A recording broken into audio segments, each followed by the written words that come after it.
were talking about this new restaurant, Hunter and Barrel. It's opened in Jamie's Italian building. Number 2, it was King Fish William, Bank. yeah. I mean, beautiful Art Deco spaces. We were very lucky to have lunch there, but the design and the decor of Hunter and Barrel looked pretty specky. Amazing. So we thought we'd ask the creative director and designer of Coop, Callie Van Der Merwe, joins us now. Hello, Callie. Thank you so much for your time. Good morning. Thank you for having me, guys.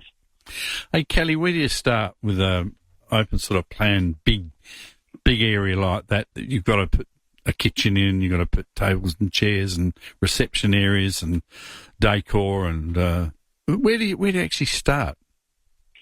I think it's critical for designers to understand that they're dealing with businesses first and design almost second, so as to kind of understand the hardwiring of the people that will occupy the space. So, you and I, what do we feel when we enter a space, and what do you want the guest to feel? That's important. So when I walked in there the first time, I was a little bit concerned that it was actually the Bank of New South Wales in 1940. Oh. So they had these massive ceilings, so that ceiling's 8 meters high, so you feel quite insignificant. So it's to get the proportions and the volumes and the depth and the width of space to be more intimate always. It was quite cabinet, that particular one. And there's a lot of things to think about, like we're hardwired to respond to environments in super predictable ways because of our evolution. So it's to really try and think of what those triggers would be, and then framing all the spaces, the colors, the volumes, the light, and all of those things around those predictable behaviors and around those first. And then I think right at the end, you layer the design in. Anyway, that's our approach. Which we find works well. So, Callie, are all Hunter and Barrel restaurants decor the same, or did you tailor it to South Australia? Oh, no, they're all quite different. So, because the sites are all quite different, the sites are all unique, and they all have a different set of problems. And so they have a different approach.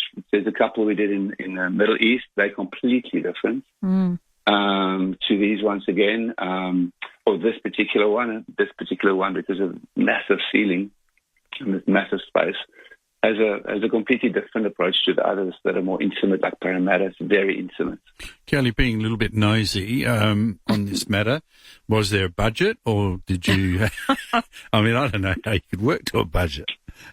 No, there is. If you don't, I think it's critical if you work in commercial space to kind of consider the budget carefully. So now we work with sometimes. No, I don't think any designer gets an open budget ever. You have every budget's a tight budget, and you have to kind of make it all work inside it. So, Callie, because I know there was the long sort of screen printing things, but a lot of it was South Australia photos and pictures. So did you have to just do a little bit of research on SA? Oh, yeah. So we have a partner in Netherlands, Ricardo Rocha. He runs the Coop Netherlands office, and he's an unbelievable illustrator. And so we worked with the marketing departments at the head office around scenery or areas in South Australia that we thought were, popular places to visit. And then he created the art. All of those are original pieces. They actually finally were just printed and an increasing size a bit of it. And that kind of William Turner style to suit the bank, the age of the bank. Like if you had to walk into a bank and see a portrait of somebody painted at that time, it'd probably have that kind of emotional, like a bit of a dreamy. Yeah. So that was the thinking. Well, it was very pleasant there. It had a sort of you got a little taste of elegance and class, but it was very comfortable. The seating, the really you have to think of everything, I know, but it all seemed to work well, and it added to the overall enjoyment of the meal. It was fantastic. Yeah. Yeah. So on that point, I think these are things that you just mentioned it now about feeling. So I think we often, because our visual senses are so dominating, we tend to kind of default into those.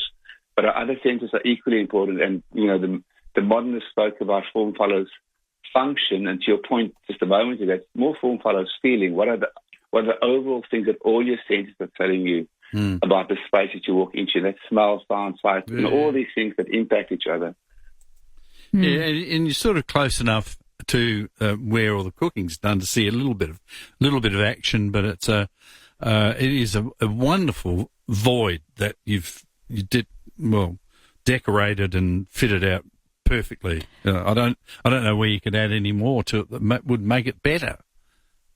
Yeah, to add as little as possible always. Make this design needs to be invisible. That's a weird thing to say, but if it's invisible, kind of just makes you feel great, and that's fantastic. Chatting to Callie Van Der Merwe, Creative Director of Coop, Hunter and Barrel Adelaide, is open. Before we let you go, Callie, what is enviro hacking? I'm going to put it in the simplest form. So that's a word that we trademarked internationally, and it's an approach to design that, in a nutshell, gives the most positive triggers and therefore the most positive experiences. And that really you need to understand all the senses and how they play together to be able to kind of get there. And then, so we know that if we apply that approach, we also create businesses that work. So it's just really a focus on all the senses, evidence-based design. And it is, I think it is most important when you go into places that the decor's nice, chairs are comfy, and it sort of changes your experience and makes it better. Not too stiff. No. Callie Van Der Merwe, thank you so much. We appreciate your time. Thank you so much, guys, for having me. Appreciate it. Cheers. Thank you for chatting. So Hunter and Barrel Adelaide, it's number 2 King William, so where Jamie's Italian was. A few banks in their lifetime. It is a bit schmick, isn't it? It is. But comfortable. It's open for lunch and dinner 7 days a week, hunterandbarrel.com if you want to check out a new place in the city.